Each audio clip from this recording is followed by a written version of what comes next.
یہ ان کا پہلا بہت ہی بڑا جو ہے اللہ کے عذاب کا دور تھا۔ اس میں اس نے یروشلم کی اینٹ سے اینٹ بجا دی، کوئی ایک انسان وہاں زندہ باقی نہیں رہنے دیا، اور حضرت سلیمان کی بنائی ہوئی مسجد کو اس نے مسمار کر دیا، اور اس میں 2 اینٹیں بھی سلامت نہیں رہی۔ قرآن میں جو سورہ بقرہ میں ذکر ہے او کالذی مر علی قریۃ وہی خاویۃ علی عروشہا، یہ واقعہ حضرت عزیر علیہ السلام کا۔ وہ جب آئے انہوں نے دیکھا یہ یروشلم کا یہ حال ہو گیا ہے، تو انہوں نے وہ الفاظ کہے انا یحیی ھذہ اللہ بعد موتہا، یہ شہر جو اس طرح مر گیا، ختم ہو گیا، ایک متنفس زندہ نہیں، 2 اینٹیں سلامت نہیں، اللہ کیسے اس شہر کو دوبارہ آباد کرے گا؟ تو اللہ نے فاماتہ اللہ 100 عام، 100 سال کے لیے موت طاری کر دی۔ وہ واقعہ آپ نے پڑھا ہوگا، میں اس میں اب تفصیل میں نہیں جا سکتا۔ بہرحال اس کے 100 برس کے بعد تقریباً اب تاریخ نے ایک اور کروٹ لی۔ یہ فلسطین کے مشرق میں عراق، عراق کے مشرق میں ایران میں ایک زبردست شہنشاہ جو ہے وہ سامنے آیا، کیخورس یا سائرس، جسے ذوالقرنین بھی کہتے، 2 سینگوں والا، اس لیے کہ اس نے 2 ملکوں کو جوڑ کر ایک سلطنت بنائی تھی، پارس اور مادہ، ان دونوں کو جوڑ کر ایک سلطنت بنائی، عظیم ایرانی سلطنت، جس کا 2500 سالہ جشن منایا تھا۔ وہ جو شہنشاہ ایران تھا جو خواب دیکھ رہا تھا اسی اپنے دور کو واپس لانے کا۔ سائرس جو ہے اس نے حملہ کیا بیبیلونیا پر اور ان کی حکومت ختم کی۔ نبوکڈنیزر کے جو بھی وہاں اس وقت وارث تھے، اور یہودیوں کو اجازت دے دی کہ اب تم جاؤ، جا سکتے ہو، جا کر اپنا معبد بھی دوبارہ تعمیر کر سکتے۔ اس نے مدد بھی کی، اس کے جانشینوں نے بھی مدد کی، ساز و سامان بھی جاؤ بناؤ اور اپنی سلطنت میں دوبارہ آباد ہو جاؤ۔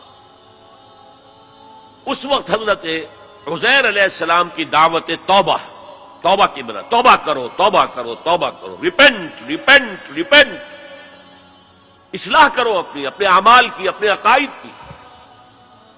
اور یہ دعوت مفید ہوئی، اور ایک رینائسنس ہو گیا، احیاء ہو گیا بنی اسرائیل کے اندر، مذہبی، روحانی، اخلاقی اعتبار سے ایک احیاء ہو گیا۔ چنانچہ اللہ تعالیٰ نے اب ان کی مدد کی، ان کو مال بھی دیے، ان کو اولاد بھی دی، ان کی تعداد بھی بہت بڑھ گئی، اور اب پھر ایک 100 سالہ ان کا دور آیا ہے جو بہت عظمت کا ہے۔ ثم رددنا لكم الكرة عليهم وامددناكم باموال وبنين وجعلناكم اكثر نفيرا۔ اس کو کہتے ہیں تاریخ میں مکابی امپائر۔ زمینی رقبے کے اعتبار سے یہ حضرت سلیمان کی سلطنت سے بھی بڑی تھی، اگرچہ میں ذکر کر چکا ہوں حضرت سلیمان کی حکومت کا کچھ اور ہی معاملہ تھا، وہ تو کسی اور کا ہوا ہی نہیں، لیکن زمینی رقبہ مکابی سلطنت کا حضرت سلیمان کی سلطنت سے بھی بڑا تھا۔ لیکن اس کے بعد پھر وہی ہوا، پھر وہی زوال، پھر اسی طریقے سے مشرکانہ اوہام عقائد کے اندر گھس گئے، بدعات، رسومات نئی سے نئی، اپنے آس پاس کے اڑوس پڑوس کے لوگوں سے چیزیں سیکھ سیکھ کر اپنے اندر داخل کرنا، دنیا پرستی، شہوت پرستی، پھر ان کے اوپر عذاب کے کوڑے برسے۔ یہ ہے وَإِذَا جَاءَ وَعْدُ الْآخِرَةِ بَعَثْنَا عَلَيْكُمْ عِبَادًا لَنَا أُولِي بَأْسٍ شَدِيدٍ لِيَسُوءُوا وُجُوهَكُمْ وَلِيَدْخُلُوا الْمَسْجِدَ كَمَا دَخَلُوهُ أَوَّلَ مَرَّةٍ۔ یہ مکابی سلطنت کے دور میں وہ ہیکل سلیمانی یا مسجد اقصی حضرت سلیمان کی دوبارہ تعمیر کر دی گئی تھی، اسے وہ کہتے ہیں سیکنڈ ٹیمپل۔ لیکن ان پر اب جو آئے کوڑے وہ یورپ سے آئے، پہلے گریکس آئے، Alexander the Great and Seleucus, ان کی حکومت ان پر قائم رہی، انہوں نے روندا پاؤں تلے ان کو۔